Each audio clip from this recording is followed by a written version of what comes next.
Ya, shalom saudara-saudara. Hari ini kita berselancar dalam kebenaran dalam seri kitab Matius yang sekarang sudah sampai Matius pasal 13 ayat 44. Saya berikan judul Harta yang Terpendam. Saya bacakan ayatnya bagi kita semua. Hal kerajaan sorga itu seumpama harta yang terpendam di ladang, yang ditemukan orang lalu dipendamkannya lagi. Oleh sebab sukacitanya pergilah ia menjual seluruh harta miliknya, lalu membeli ladang itu. Saudara-saudara, di dalam firman Tuhan ini, Yesus berbicara tentang perumpamaan, yaitu harta yang terpendam. Saudara, pada zaman Tuhan Yesus di dunia timur, perumpamaan ini adalah suatu hal yang umum, di mana orang-orang biasa menyimpan uang di bawah tanah, ya bahkan ada orang yang menyimpan di bawah bantal, di bawah tempat tidur, ya saudara, di bawah tempayan dan sebagainya, saudara. Ada yang ditaruh di tempayan. Pola-pola zaman itu sudah hal yang biasa. Bahkan di tahun-tahun kemarin, saudara, beberapa belas tahun sebelum masih hal-hal itu masih dilakukan, saudara. Menyimpan uang di bawah kasur, gitu ya. Itu hal-hal yang masih terjadi, saudara, di zaman-zaman yang seperti ini. Jadi, saudara, pola menyimpan uang di bawah tanah itu adalah hal yang biasa, ya, dan nanti saudara dikasih tanda bahwa itu ditaruh harta atau uang atau emas itu di bawah tanah itu dan ditanam di pohon untuk menjadi tanda, saudara, gitu ya, atau apalah, dikasih tanda batu kah dan lain-lain. Dan juga jaraknya dibuat sedemikian rupa. Bahkan ada yang cukup rumit, ya, itu diatur sedemikian rupa sehingga dibuatkan peta, sehingga yang tahu tempat itu ya hanya si pemiliknya itu, gitu ya, supaya pada saatnya akan diambil dapat diketemukan dengan mudah. Jadi pola harta yang terpendam itu hal yang biasa yang sudah didengar, yang Tuhan Yesus kembali ulangi untuk mengajarkan kepada orang banyak tentang hal kerajaan sorga. Tuhan Yesus mengajarkan demikian karena hal kerajaan sorga yang tidak terlihat, tidak teraba, dan tidak terasa itu hanya bisa dimengerti oleh manusia dengan logika-logika yang hidup yang ada pada zaman itu, sehingga mereka baru mengerti, oh ini loh yang namanya kerajaan sorga dalam pola logika. Yesus membangun pola kerajaan Allah itu dengan pola logika, yaitu melalui perumpamaan-perumpamaan, supaya mereka mengerti Yesus yang dari sorga itu memberikan pengertian kepada mereka bahwa hal kerajaan sorga dengan pola logika mereka Tuhan Yesus ajarkan. Sehingga penduduk Palestina yang kaya-kaya ketika terjadi perang, saudara, dalam menyimpan barang-barang itu, saudara, kalau kita baca dengan seksama dan bukti-bukti sejarah, ternyata, saudara, itu di Palestina terbiasa, saudara. Bahkan jadi tempat perebutan harta-harta itu, saudara. Kalau kita tahu ternyata harta itu pemiliknya udah nggak ada, itu biasa diperebutkan, saudara, di Palestina, karena mereka tahu, oh ini tempat orang kaya nih, pasti di sekitarnya dipendam nih kekayaan yang ada. Biasanya sering terjadi seperti itu. Setelah jadi peperangan, wilayah itu mulai jadi gersang, kosong. Tetapi untuk orang-orang tertentu yang tahu kondisi di tempat itu, dia bongkar tanah yang pernah menjadi sebuah tempat istana kah, orang kaya kah, pasti diperkirakan ada harta-harta yang terpendam. Sehingga penduduk Palestina yang kaya-kaya itu ketika terjadi perang, saudara, mereka menyimpan hartanya di dalam tanah, gitu ya, yang nanti suatu hari mereka balik ke tanah mereka akan mengambilnya kembali. Itu pola untuk menyimpan hartanya. Dan itu sering terjadi ketika tukang-tukang yang sedang menggali, entah karena tugas pemerintah atau membangun rumah, jalan, dan sebagainya. Tukang-tukang itu menemukan benda-benda berharga di tanah yang digali. Kenapa? Karena waktu disimpan dan pemiliknya itu lari, dan barangkali dia mati di tempat lain, atau dia sudah tidak lagi bisa kembali ke tempatnya. Nah, harta-harta yang disimpan dalam tanah itu ternyata ditemukan dalam pola cara yang macam-macam, ya. Ada oleh tukang gali yang menggalinya, mendapatkannya, atau orang yang menguasai tanah itu ketika diperbaiki, harta itu terlihat, begitu ya. Nah, saudara-saudara, jadi saat Tuhan Yesus menceritakan perumpamaan ini, kisah ini sudah banyak dikenal oleh orang Palestina dan wilayah timur pada waktu itu secara umum. Dalam perumpamaan ini, maksud utama dari penjelasan Tuhan Yesus adalah sukacita yang lahir karena penemuan harta terpendam itu, sehingga mendorong orang-orang itu untuk membuang yang lain, ya, demi memiliki harta yang mereka terima. Nah, hal-hal lain dalam perumpamaan ini, saudara, menjadi tidak penting karena sudut pandang fokusnya hanya harta terpendam itu. Bagaimana dia bisa mendapatkan harta terpendam itu yang dia sudah temukan? Nah, dari perumpamaan ini ada beberapa hal yang dapat kita pelajari. Yang pertama, menemukan harta dalam keadaan bekerja. Ya, dalam kita baca perumpamaan ini pasti orang yang menemukannya dalam keadaan sedang mengelola ladang gitu ya, mengelola ladang yang ada. Sebab kemungkinan dia sedang iseng-iseng membuka sebuah ladang yang sangat kecil, tetapi ternyata saudara, dia mendapatkan harta-harta yang terpendam itu. Ya, pasti juga ada kepentingan. Paling tidak dia adalah petani bayaran atau petani sewaan, di mana petani itu tidak memiliki ladang yang digarapnya. Paling mendekati dia adalah peladang yang menyewa tanah garapan. Saudara, itu yang sering terjadi karena terlihat saat menemukan harta tersebut, dia meninggalkan dan menjual miliknya untuk membeli ladang itu. Nah, konteks inilah yang Tuhan Yesus ajarkan. Jadi waktu orang itu sedang menggali karena tugasnya dia atau karena sesuatu hal, ada harta terpendam di wilayah ini, banyak nih. Buru-buru dia tutup kembali, barangkali dia tidak memberitahukan siapa-siapa, dia punya rumah, punya tanah sendiri, akhirnya dia jual tuh semua yang dia miliki untuk dia mendapatkan yang dia tahu akan ada harta yang lebih luar biasa banyaknya dari apa yang dia miliki, saudara. Ya, pola pikirnya seperti itu, ya. Sering kita melihat orang tidak bekerja atau bekerja juga tapi tidak sungguh-sungguh, ya, atau rajin dan giat, tetapi ingin cepat kaya, ingin cepat diberkati dengan cara-cara yang instan, sehingga mereka tidak dapat menemukan yang terbaik dalam hidupnya.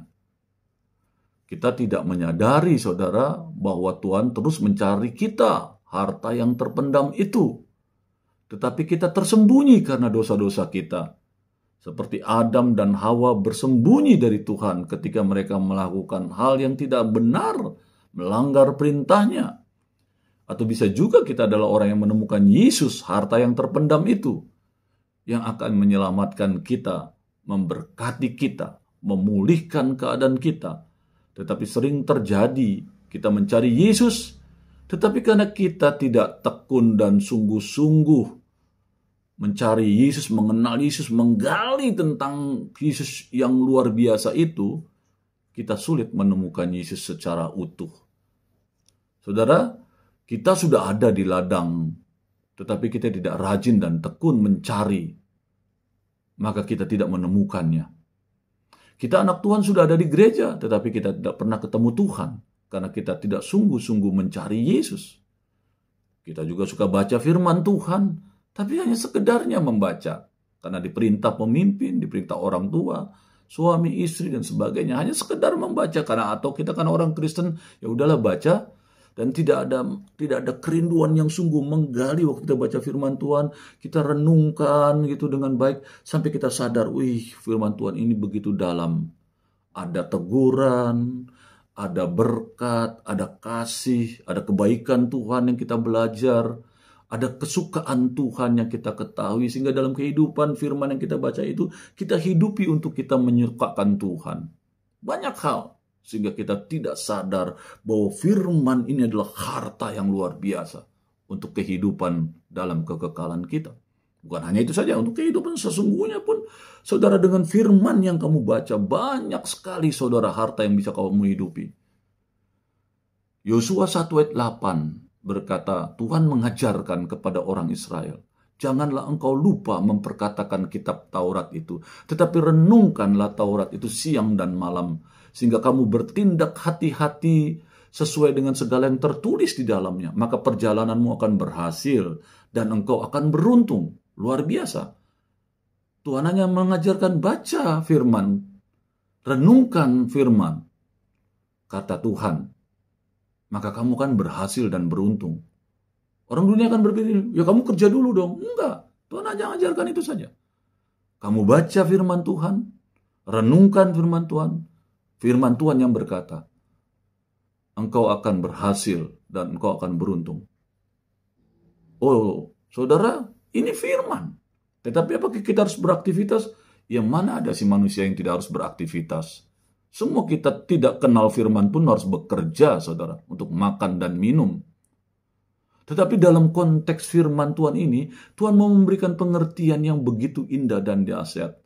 Dari engkau membaca firman-Ku saja dengan sungguh-sungguh, aku akan berkarya untuk berkat kehidupanmu. Luar biasa kan? Tapi apakah kita lakukan itu? Apakah kita baca firman Tuhan dengan sungguh-sungguh, mengenal Tauratnya itu, dan merenungkannya. Dan Tuhan katakan, di dalamnya aku akan memberkati engkau. Wow.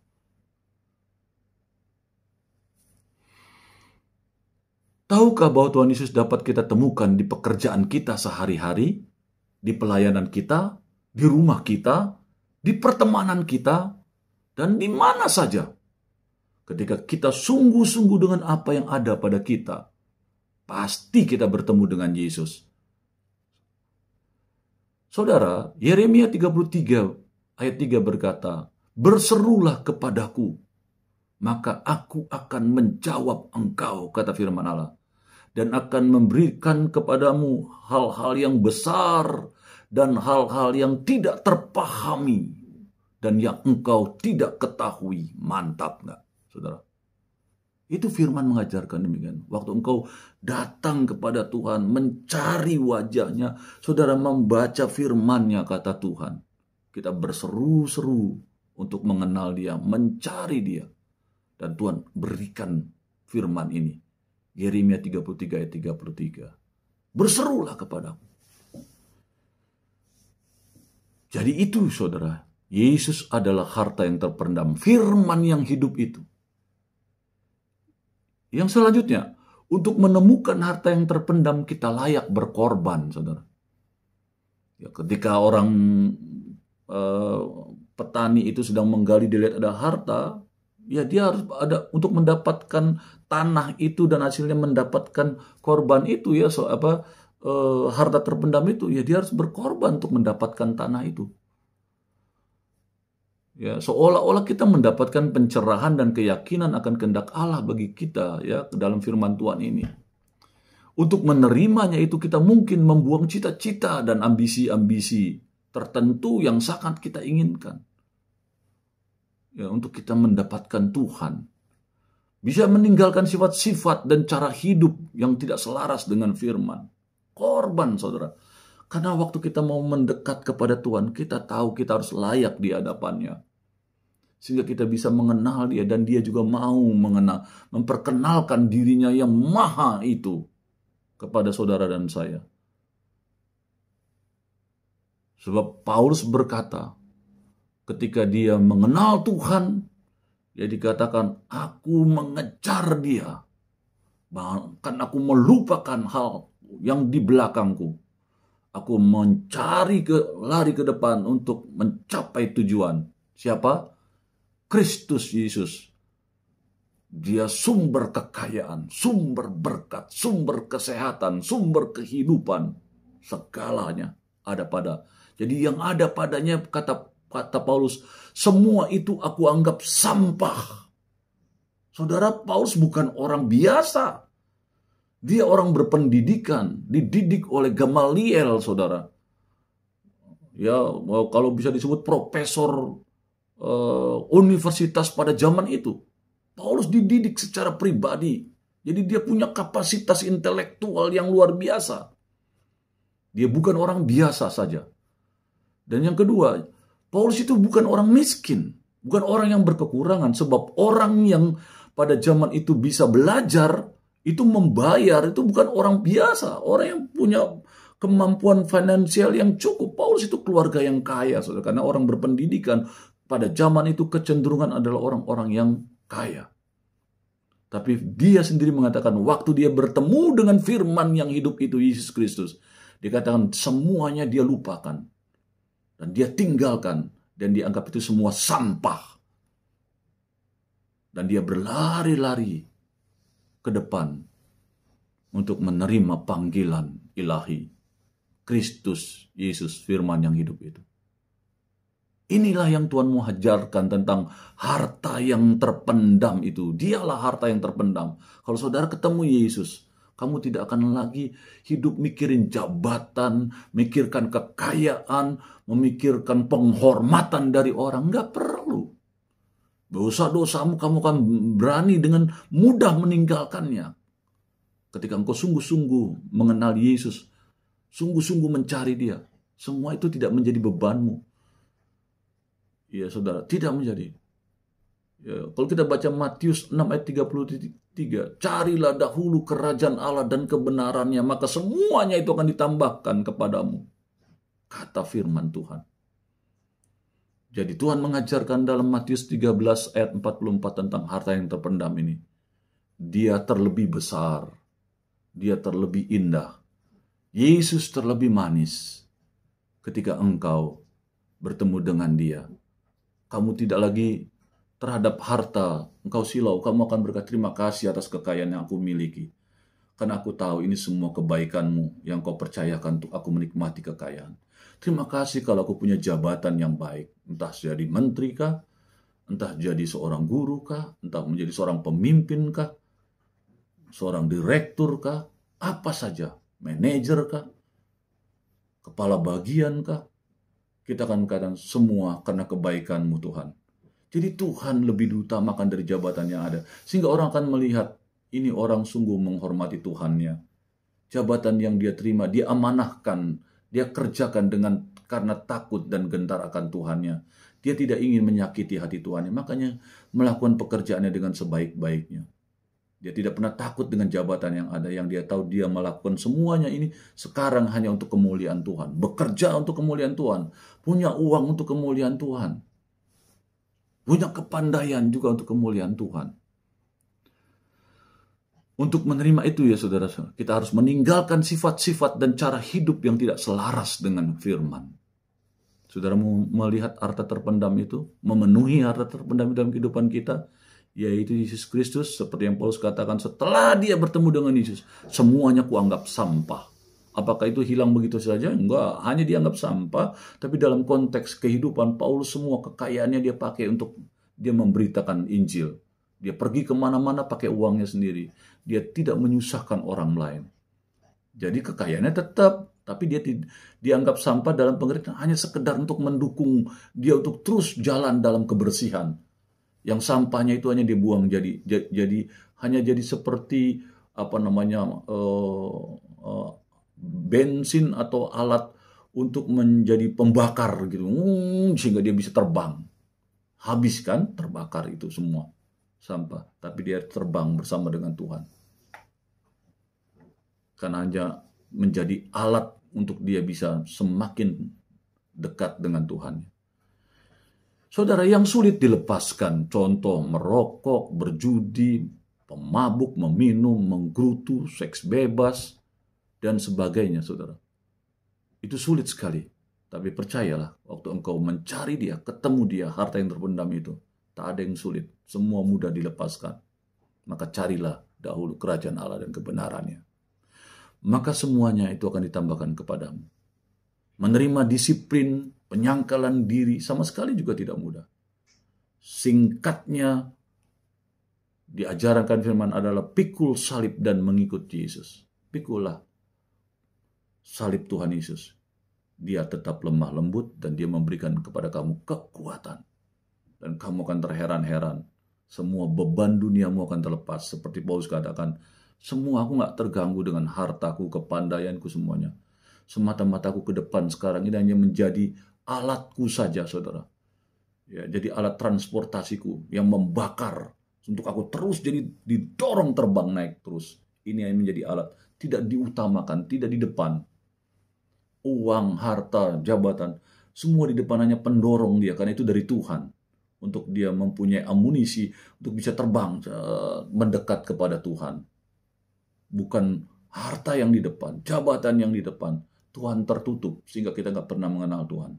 Bukan begitu. Matius 13 ayat 44 ini tentang harta yang terpendam. Berbicara tentang harta itu semuanya yang terindah adalah Yesus Kristus. Yang lain semua sampah dalam pengertian sampah yang untuk hanya menjadi alat Tuhan. Ya saudara, menjadi pendorong untuk menjadi pembakar semangat, saudara. Ya kayak bensin begitu, saudara, ya, dibakar untuk mendorong kendaraan bisa naik. Atau alat-alat transportasi yang lain membutuhkan bensin dan membakar itu sehingga pesawat bisa terbang dan sebagainya. Sungguh satu kebahagiaan membuang segala sesuatu karena menerima Yesus, berselancar dalam kebenaran.